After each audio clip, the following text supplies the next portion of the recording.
Now let's take some numericals based on superposition concept. So here is an example. There are three identical charges are located at the three vertices of an equilateral triangle. So you can see the triangle. It is an equilateral triangle. Why it is an equilateral triangle, student? Because all the sides are same. So it means ये जो triangle है ये एक equilateral triangle है। अब इस triangle में आपको इस पे चार्ज रखे हुए इस तरीके से अरेंज किए गए हैं और आपको बोला जा रहा है determine the force acting on B. So triangle आपका एबीसी है।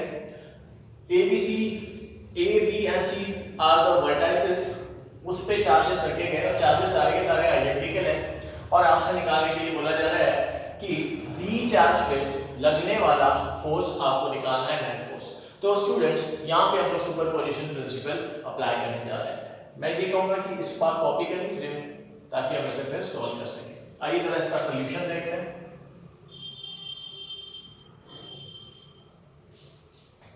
सो स्टूडेंट हमने देखा था कि यहाँ पे जब भी एक charge one charge is surrounded by n number of charges, then the net charge on that particular charge will be the vector sum of the charges, vector sum of the forces acting on it by the remaining charges, by the surrounding charges। ये हमने superposition का statement discuss किया था। अब हम लोग जो बात कर रहे हैं कि ये चार्ज है, इस पे ये वाला जो चार्ज है ए वाला चार्ज इस पे फोर्स लगाएगा। अब हमें ये समझना है कि ए जो फोर्स लगाएगा वो इस डायरेक्शन में लगाएगा बिकॉज आइडेंटिकल चार्ज है तो इसको रिपेल करेगा। मान लीजिए इसको मैं कहूंगा ए फोर्स ए फोर्स इधर लगेगी बी पे, सी वाला चार्ज बी वाले चार्ज पे फोर्स लगाएगा और ये हमेशा इस डायरेक्शन में लगाएगा। क्यों लगाएगा? तो उसके पीछे का वजह ये है कि फोर्स हमेशा दो चार्जेस के बीच में जो फोर्स होती है वो हमेशा दोनों के बीच की जो लाइन होती है उसी के अलाउंग एक्ट कर रहे होता है। अब देखिए ये फोर्स है Fc। अच्छा अब जरा ध्यान दीजिए स्टूडेंट्स, ये दोनों के दोनों फोर्सेस हैं। अब इनका रिजल्टेंट निकालना है। रिजल्टेंट के लिए हम वेक्टर लॉ लगाएंगे, वेक्टर का पैरेललोग्राम लॉ ऑफ वेक्टर लगाएंगे जिससे इसका रिजल्टेंट फोर्स हम लोग निकालेंगे। तो ये इस डायरेक्शन में इसका रिजल्टेंट फोर्स आएगा स्टूडेंट्स, ये है आपका नेट रिजल्टेंट फोर्स। अब ये होगा कितना, तो हम लोग पैरेललोग्राम लॉ ऑफ वेक्टर का यूज करते हुए ये फोर्स निकाल लेंगे। अच्छा स्टूडेंट मुझे एक बात बताइए, अगर ये इक्विलेटरल ट्रायंगल है तो क्या मैं कह सकता हूँ कि इक्विलेटरल ट्रायंगल का हर एक एंगल जो होता है वो 60 डिग्री का होता है? अगर ये 60 डिग्री का है तो मैं यही कहूंगा कि इन दोनों फोर्सेस के बीच का जो एंगल है वो भी 60 डिग्री होगा।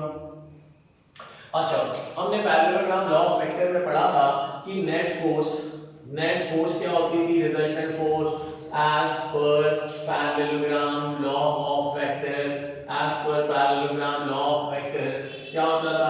p का स्क्वायर प्लस q का square plus 2pq cos of theta। theta is the angle between the two forces p and q। तो हमारे पास भी दो फोर्स है Fc और Fa, मतलब p और q आपके पास है, एंगल भी है 60, रिजल्टेंट है आपका Fn। तो हम ये फॉर्मूला यूज करके आंसर निकाल लेंगे। तो देखिए स्टूडेंट क्या होता है, Fn की वैल्यू हो जाएगी under root of, have a look at it, Fa का स्क्वायर प्लस Fb का स्क्वायर प्लस 2 सॉरी Fb की जगह हमारा आएगा Fc, ठीक है।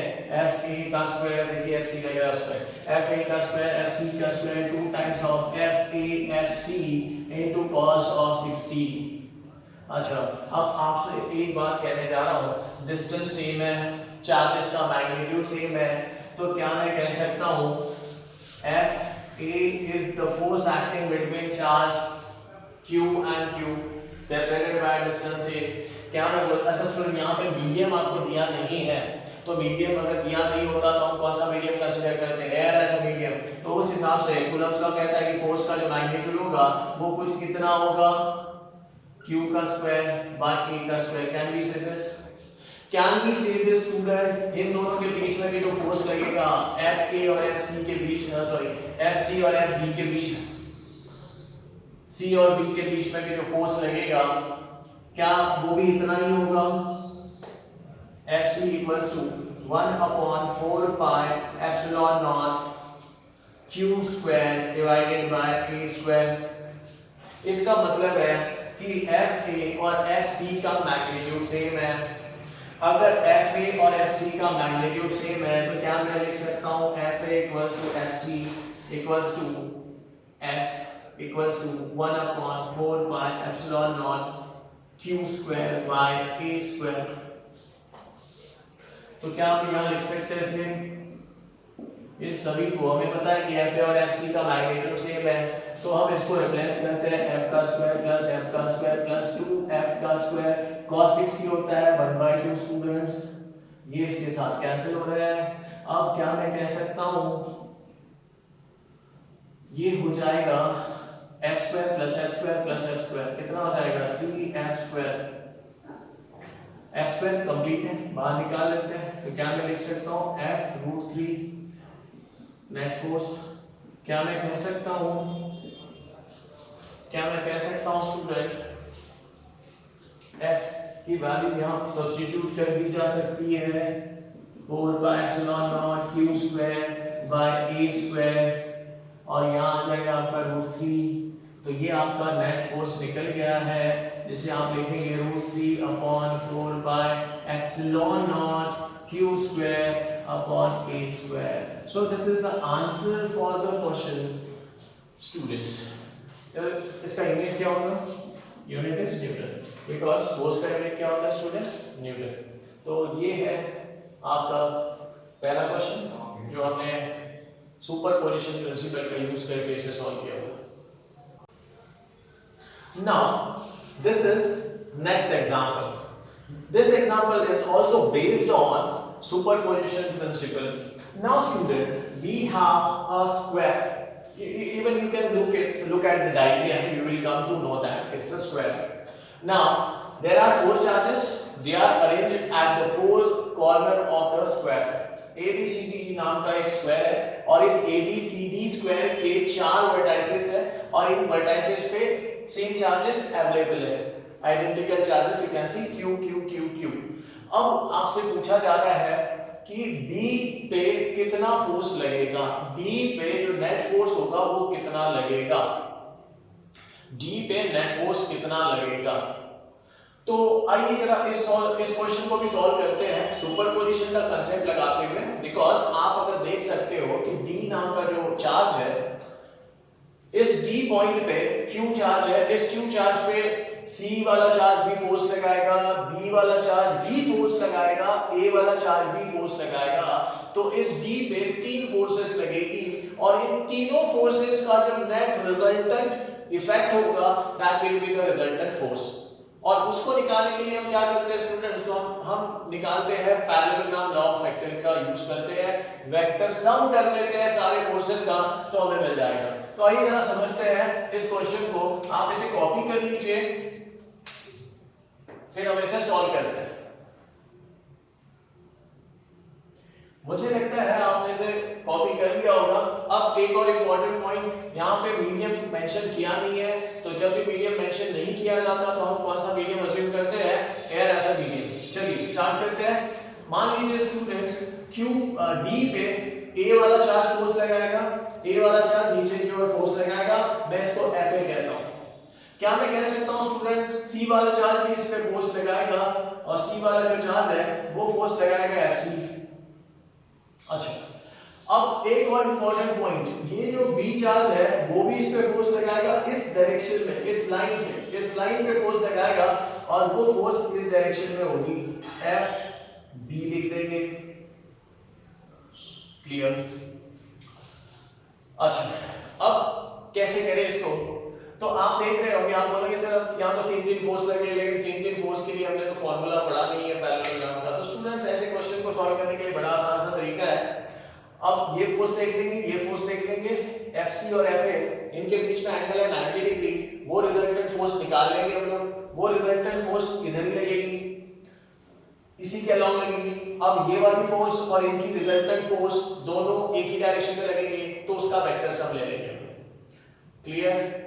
आइए जरा सॉल्व करते हैं इसे। अच्छा मुझे एक बात बताइए स्टूडेंट्स, Fc कितना होगा? अच्छा सबसे पहले Fa की बात करते हैं। Fa फोर्स कितना होगा, कितना मैग्नीट्यूड होगा?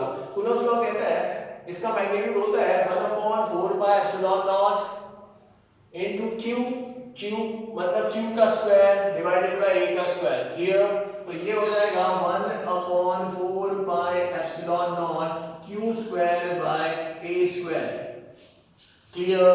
अब अगर मैं आपसे कहता हूं C वाला चार्ज इस D चार्ज पे कितना फोर्स लगाएगा, तो हम कहेंगे Fc जो होगा स्टूडेंट वो होगा 1/4 pi epsilon not q square by a square. Clear? q into q distance of separation उतना ही है, राइट?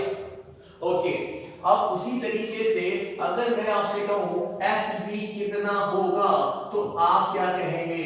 आप कहेंगे 1/4 पाई एप्सिलॉन नॉट q का स्क्वायर। अब डिस्टेंस की बात स्टूडेंट्स, ये डिस्टेंस कितना है? ये है डायगोनल है। किसका डायगोनल है? स्क्वायर का।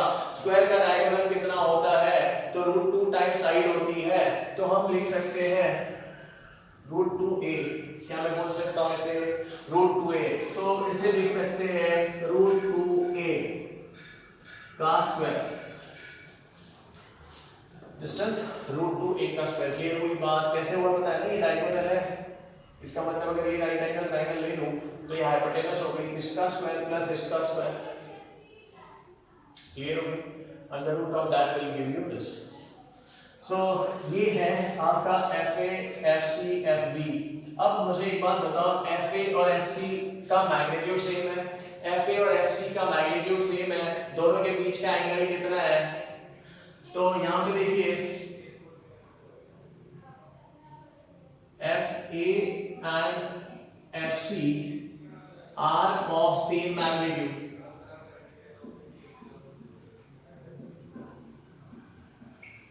स्टूडेंट्स मैं इसको इलैबोरेट कर रहा हूं समझाने के लिए, अदरवाइज 2 मिनट में इसका आंसर आ सकता है। इसका रिजल्टेंट कितना होगा आपको पता है, सेम है, 90 का एंगल इन दोनों के बीच में। इन दोनों के बीच में कितने का एंगल है थोड़ा सा देखिए, इनका रिजल्टेंट निकाल लेते हैं। और ये रिजल्टेंट डेफिनेटली ये दोनों सेम है, तो बिल्कुल डायगोनल भी आएगा, पास होगा बीच से, और वो इसी के एंगल में आएगा, इसी फोर्स के अलोंग आएगा। तो उस फोर्स को, रिजल्टेंट को और FB को हम लोग डायरेक्टली क्या कर लेंगे, ऐड कर लेंगे, क्योंकि दोनों एक डायरेक्शन में होंगे। तो देखिए रिजल्टेंट ऑफ दिस टू, तो यहां लिख देते हैं रिजल्टेंट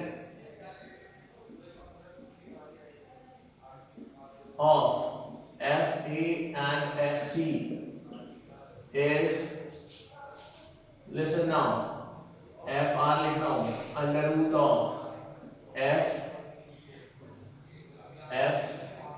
का स्क्वायर प्लस F का स्क्वायर। एक काम करता हूं, FA का स्क्वायर FC का स्क्वायर प्लस 2 टाइम्स ऑफ, यहां पे हमें पता है 2 times of FA FC cos of 90। ऐसा होगा, दोनों के बीच का एंगल 90 है। देखो ये आपको पता है, इसमें ये सब नहीं लिख रहा हूं, मैं इसको शॉर्ट में कर देता हूं। हमें पता है कि कितना होगा, ठीक है? क्लियर हो गई इतनी बात? अब हमें पता है कि दोनों सेम है, मैग्नीट्यूड सेम है, तो हम मान लेते हैं कि दोनों कितने होंगे, F का स्क्वायर प्लस F का स्क्वायर, F√2। तो ये आ गया FR, आपने निकाल लिया F√2। F कितना है? तो F आप इन दोनों में से कुछ भी ले सकते हो, जैसे मैं लिख सकता हूं 1/4 pi epsilon not q square upon a square, और यहां आ जाएगा इस √2 को मैं इधर लिख देता हूं √2। तो ये हो गया FR। नाउ ये FR जो है, ये FR and FB are in same direction, तो हम लिखेंगे FR and FB are in same direction. FR and FP are in same direction. Therefore, net resultant is equals to FR plus FB। FR कितना है? तो आप लिखेंगे Q square upon 4 pi epsilon not A square √2 plus, ये देखिए Q square upon 4 pi epsilon not 2a square. कुछ common निकलता है स्टूडेंट्स? हाँ कॉमन निकलता है, देखिए तो कॉमन कुछ ऐसे निकलेगा Q square upon 4 pi epsilon not a square और यहाँ क्या बचता है √2 प्लस 1 अपॉन ये है net resultant force. So this is the answer for the question. This is the answer for the question. I hope it is understood. तो students numerical approach होना चाहिए. इस तरीके से हम इसे सॉल्व करते हैं. हमने क्या किया, पहले F A and F C are of same magnitude, resultant of F A and F C इस तरीके से निकाला. ये वाला जो रिजल्टेंट है हमें पता है कि वो एफ बी के अलाउ ऐड करेगा, इसलिए दोनों को डायरेक्ट ऐड करेंगे. So this is the solution for this numerical. I hope it is understood. Thank you so much. Let's take one more example. Now students, you can see there are 4 charges are arranged at the 4 vertices of a square, and there is a charge capital Q at the center of the square. Okay, now the question is determine the net force acting on charge capital Q. आपको बोला जा रहा है कि इस capital Q पे net force कितना लग रहा है, ये आपको निकालना है. तो copy this question in your notebook students. फिर हम इसे सॉल्व करते हैं, इसका सॉल्यूशन देखते हैं कैसे सॉल्व किया जाएगा इसे. अच्छा, एक चीज जो मैं आपको बता देना चाहता हूं, क्या मैं कह सकता हूं ये जो डायगोनल है इस स्क्वायर की, ये डायगोनल हो जाएगी √2a. अगर ये डायगोनल √2a होती है, ये भी डायगोनल √2a होगी, बिकॉज इसकी साइड है a. तो स्क्वायर की साइड अगर a है तो उसका डायगोनल होता है √2 times of side. √2 times of side मतलब होता है √2a here in this case. तो ये वाला डायगोनल, ये डायगोनल √2 टाइम्स a होगा. अब अगर ये पॉइंट उसका सेंटर वाला पॉइंट है तो मैं ये कह सकता हूं कि ये वाला जो डिस्टेंस है ये हो जाएगा a/√2. क्या मैं वही चीज इसके लिए भी बोल सकता हूं a/√2? क्या मैं वही चीज इसके लिए भी बोल सकता हूं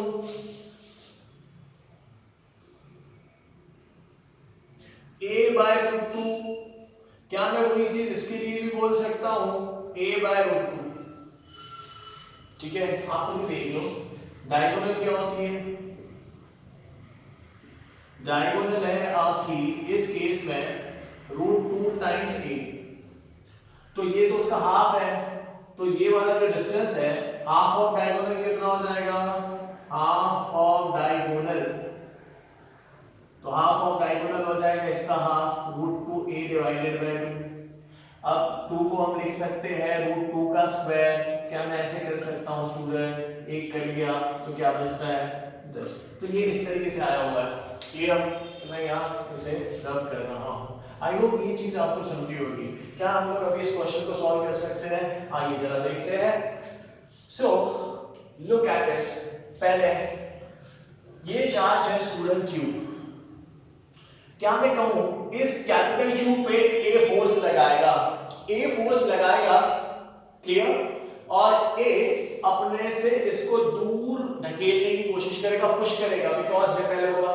तो मान लीजिए A इस पे फोर्स इस डायरेक्शन में लगाएगा, ये A की फोर्स है, क्लियर. क्या मैं कह सकता हूं FA कितना होगा? तो थोड़ा सा ध्यान रखिए, FA कितना होगा? FA हो जाएगा कांस्टेंट एयर या मीडियम दिया नहीं है तो हम क्या कहेंगे? Air as a medium. तो एयर एज अ मीडियम, तो इस केस में हो जाएगा 1/4 pi epsilon naught right into small q. इसका charge small q into capital Q divided by ये डिस्टेंस का स्क्वायर a/√2 का स्क्वायर. मैं इसे फिलहाल ऐसे लिख रहा हूं, क्लियर. अच्छा, मुझे एक बात बताओ स्टूडेंट, A इस पे इस डायरेक्शन में फोर्स लगाएगा, क्लियर होगी बात. आइए आगे देखते हैं. C की बात करते हैं. C का चार्ज है स्मॉल q और ये इस कैपिटल Q पे इस डायरेक्शन में फोर्स लगाएगा लाइक दिस. तो ये जो फोर्स है ये C में लगाई हुई फोर्स है जो इस डायरेक्शन में आ रही है, और देखने से पता चलता है FC और FA एक दूसरे को अपोज कर रहे हैं। तो स्टूडेंट मुझे एक बात बताइए, FC कितना होगा? क्या हम कह सकते हैं FC जो होगा कूलम्ब्स लॉ के हिसाब से 4 by epsilon not Q into capital Q divided by distance of separation का स्क्वायर, तो A बाय रूट 2 का स्क्वायर। ओके अच्छा स्टूडेंट, क्या आप मुझे बता सकते हो कि ये दोनों के मैग्नीट्यूड सेम दिख रहे हैं? यस, अगर ये दोनों के मैग्नीट्यूड सेम है और दोनों एक दूसरे को अपोज कर रहे हैं, दोनों एक दूसरे के बिल्कुल अपोजिट लग रहे हैं, तो क्या हम कह सकते हैं कि ये फोर्स एक दूसरे को कैंसिल कर देंगे? तो क्या हम ये कह सकते हैं कि इस AC के अलोंग इस चार्ज पे कोई फोर्स नहीं लगेगा? AC के अलोंग इस चार्ज पे कोई फोर्स नहीं लगेगा। तो अब दूसरी डायगोनल BD नाम की जो डायगोनल है उसके अलोंग देखते हैं क्या कोई फोर्स लगती है या नहीं लगती है। चलिए चेक करते हैं। स्टूडेंट आप मुझे बताइए कि D वाला जो चार्ज है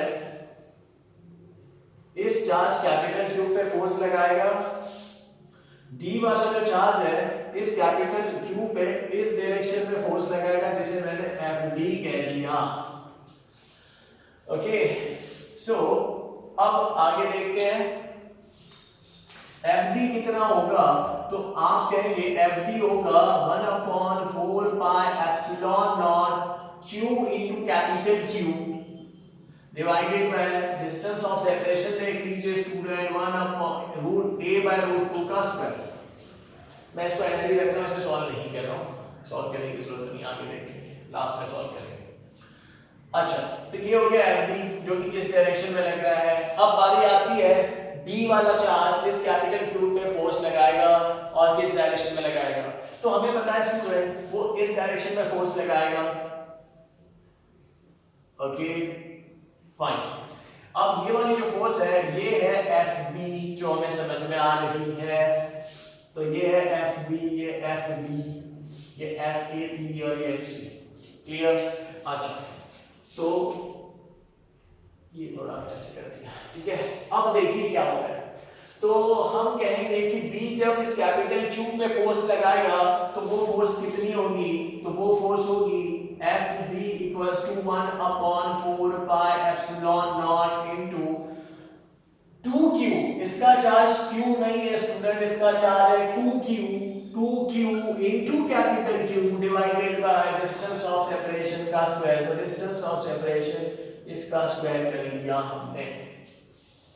तो हमारे पास ये जो फोर्स है ये सामने आ रही है। अच्छा क्या मैं कह सकता हूं स्टूडेंट इन दोनों को अगर आप कंपेयर करते हो, दोनों को कंपेयर करते हो तो आपको समझ में आता है कि FB जो है, थोड़ा सा ध्यान दीजिए, FB इक्वल्स टू इस Q को आगे लिख देते हैं और इसको मैं ऐसे लिख रहा हूं,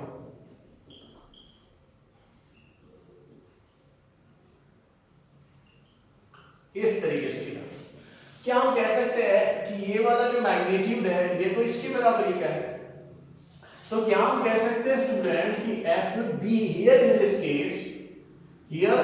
case, in this example, अच्छा एग्जांपल लिख लो या in this case लिख दो, चलो here in this case FB is equal to 2 times of FB। can I say this?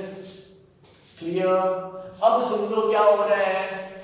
यहां ये पॉइंट है आपका कैपिटल Q, इधर लग रहा है FD, इधर लग रहा है F,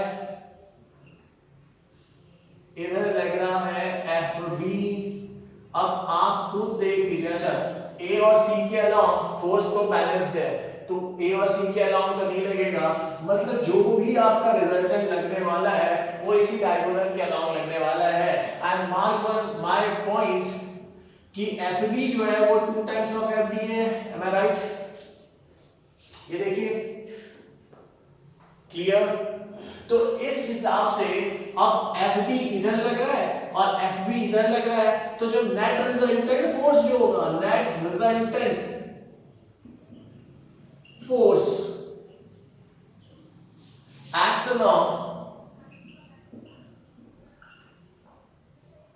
acts along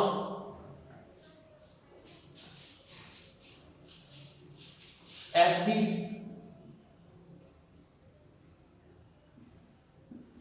acts along FB, net resultant force acts along FB कितना लगेगा? देखिए भाई नेट फोर्स क्या हो जाएगा? नेट फोर्स हो जाएगा FB माइनस, बिकॉज FB बड़ा फोर्स है, किस में से किसको माइनस करोगे? FB में से FB माइनस करोगे। FB कितना है? FB है 2FD माइनस FB कितना? FD ओनली कितना आ गया? F net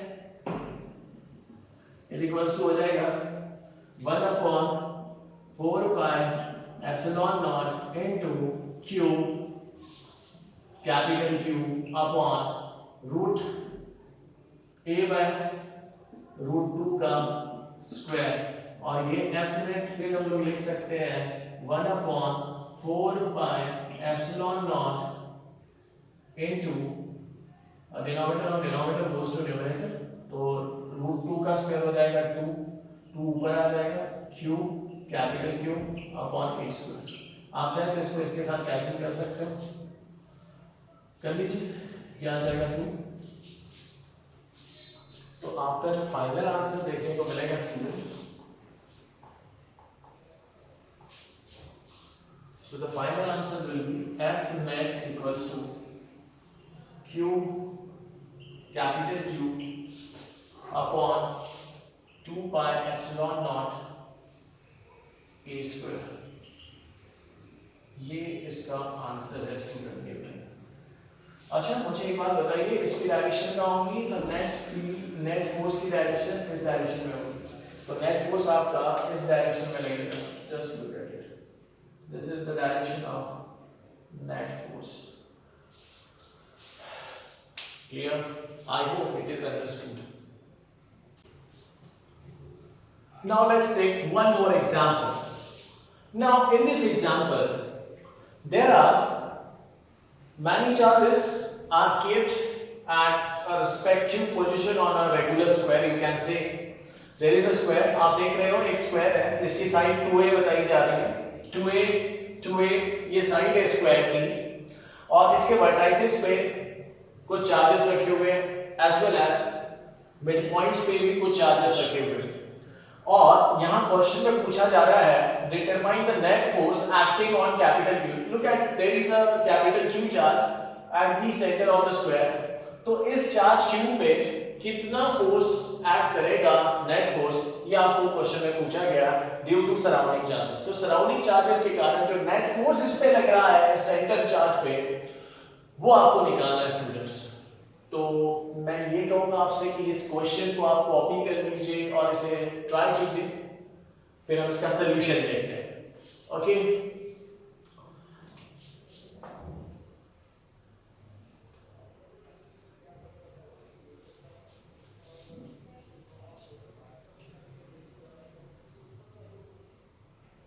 सो अब स्टूडेंट्स इसका सॉल्यूशन देखेंगे हम लोग। आइए जरा देखते हैं क्या है। एक चार्ज है कैपिटल Q, उसके आसपास ढेर सारे चार्जेस हैं, सब अपना अपना फोर्स उस पे लगाने की कोशिश करेंगे। अच्छा कुछ चीजें समझ लो यहाँ पे क्या है। ये अगर 2a है, ये अगर 2a इस स्क्वायर का साइड 2a है, तो ये तो मिड पॉइंट है, ये वाला पॉइंट, ये वाला पॉइंट, ये वाला पॉइंट, ये वाला पॉइंट अगर मिड पॉइंट है, तो क्या मैं बोल सकता हूँ ये वाला डिस्टेंस a होगा, ये वाला डिस्टेंस भी a होगा, सिमिलरली ये डिस्टेंस भी a होगा, सेम एज दिस, ये डिस्टेंस भी a होगा, ये डिस्टेंस भी a होगा, ये डिस्टेंस भी a होगा, और ये डिस्टेंस भी a होगा। कैन वी से this students? Clear? Okay, now let's solve this question, very easy question. देखो क्या होगा। सबसे पहले कुछ चीजें सुन लो। ये वाला चार्ज 3q इस चार्ज पे इधर फोर्स लगाएगा, देखिए जरा, ये चार्ज 3q इस चार्ज पे इधर फोर्स लगाएगा। क्लियर? सिमिलरली यहां पे भी 3q चार्ज है इस वर्टेक्स पे, ये वाला वर्टेक्स और ये वाला वर्टेक्स स्क्वायर की डायगोनल के अलॉन्ग आ रहे हैं। ओके, तो ये भी इस पे इधर ही फोर्स लगाएगा। स्टूडेंट्स ये डिस्टेंस और ये डिस्टेंस सेम है, ये डिस्टेंस और ये डिस्टेंस सेम है, मैग्नीट्यूड मैग्नीट्यूड सेम है, तो क्या मैं कहूं कि ये वाला फोर्स इस फोर्स को कैंसिल कर देगा, नलीफाई कर देगा, राइट।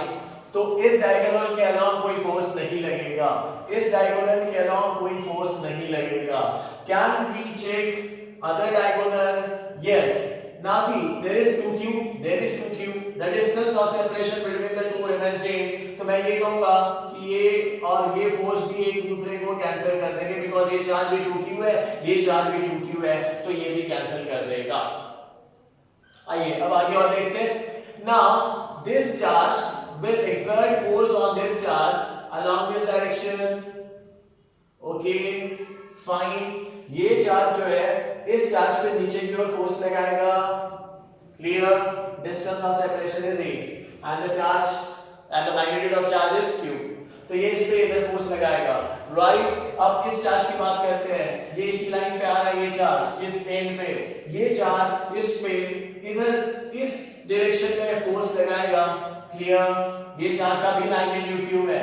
तो स्टूडेंट्स अभी तक हमने देखा कि इसका मैग्नीट्यूड q है, ये इधर फोर्स लगाएगा, इसका मैग्नीट्यूड भी q है, ये इधर फोर्स लगाएगा। क्या मैं कह सकता हूं ये डिस्टेंस सेम होने के कारण, मैग्नीट्यूड सेम होने के कारण ये दोनों फोर्सेस भी एक दूसरे को कैंसिल कर देंगे। इसका मतलब है इस लाइन के अराउंड भी कोई फोर्स नहीं लगेगी, क्लियर। अब बात आती है इसके अराउंड। अब इसको मैं थोड़ा सा यहां एक्सप्लेन कर देता हूं। ये आपका चार्ज है कैपिटल Q, ओके। यहां से यहां तक का डिस्टेंस a और यहां जो चार्ज आ रहा है वो है -q। इस साइड में ये चार्ज का डिस्टेंस है a और यहां जो चार्ज आ रहा है वो है आपका +q। अब क्या होगा स्टूडेंट्स? अच्छा लिसन नाउ, ये वाला जो चार्ज है नेगेटिव चार्ज, वो इस कैपिटल Q को अपनी ओर अट्रैक्ट करेगा। ये स्मॉल q चार्ज जो है -q, ये कैपिटल Q को अपनी ओर पुल करेगा, अट्रैक्ट करेगा, because opposite charges attract each other, clear. Unlike charges attract each other, same charges repel each other. Now see, ये वाला जो चार्ज है ये इस पे इस डायरेक्शन में फोर्स लगाएगा, क्लियर। अच्छा तो हम लोग फिलहाल नाम भी दे देते हैं 1 और इसको नाम दे देते हैं 2। तो मैं ये कहूंगा F1 इधर लगेगा, जो ये वाला चार्ज लगा रहा है इस पॉइंट का, 1 वाले पॉइंट का चार्ज लगाएगा इस पर। अच्छा 2 वाला चार्ज जो कि पॉजिटिव है, ये उसको अपने से दूर ढकेलेगा, राइट। तो इसका मतलब है ये वाला जो चार्ज इस पे फोर्स लगाएगा, बिकॉज़ ये भी पॉजिटिव ये भी पॉजिटिव, तो ये उसको रिपेल करेगा, तो ये वाला फोर्स इस पे इस डायरेक्शन में ही लगेगा। तो इसका मतलब ये है कि F1 जो कि -q लगा रहा है और F2 जो कि +q लगा रहा है इस चार्ज पे, दोनों एक ही डायरेक्शन में लग रहे हैं। तो यहाँ पे नेट रिजल्टेंट फोर्स क्या होने वाला है स्टूडेंट? इन दोनों का वेक्टर सम। वेक्टर सम का मतलब होता है student F net equals to, दोनों को ऐड कर लो, बिकॉज़ एक ही डायरेक्शन में है, तो सिंपली उनके मैग्नीट्यूड को ऐड कर लो। मैग्नीट्यूड को अगर आपने ऐड किया तो आप क्या कहेंगे बताइए? ये हो जाएगा F2, ये इस पे लगा रहा है, डिस्टेंस ये है, तो हम कहेंगे 1/4 pi epsilon naught q into capital Q upon a square, clear. Plus कर दीजिए इसे, ओके। ये कितना हो जाएगा 1/4 pi epsilon naught q capital Q upon a square. Can we say it is 2 times of this value into 1/4 pi epsilon naught q upon a square. This is the answer for the question. मुझे लगता है ये आपको समझ गया होगा। This is Newton. तो student, अच्छा एक बच्चे अक्सर यहाँ एक गलती कर बैठते हैं।